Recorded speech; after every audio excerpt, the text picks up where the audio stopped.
ভালো দিন ছিল, ভালো দিন দেখে শুভ কাজ শুরু করতে গেলে, মাতৃ পূজা করতে গেলে একটু ভালো দিন দেখে নিতে হয়। যে কোনো ধর্ম, যে কোনো বর্ণ, যে কোনো জাতিরই তাদের জীবনে কিছু কিছু শুভ দিন থাকে। সব কিছুই চন্দ্র সূর্য গ্রহ তারাকে কেন্দ্র করে।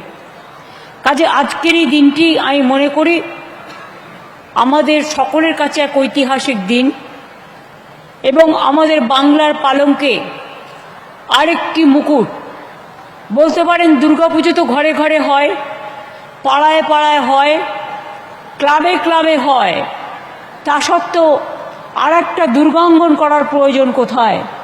প্রয়োজন এই কারণে, যেটা আমাদের জাতীয় উৎসব হিসেবে ইউনেস্কোর কাছ থেকে বিশেষ করে আমরা যে সম্মান পেয়েছি,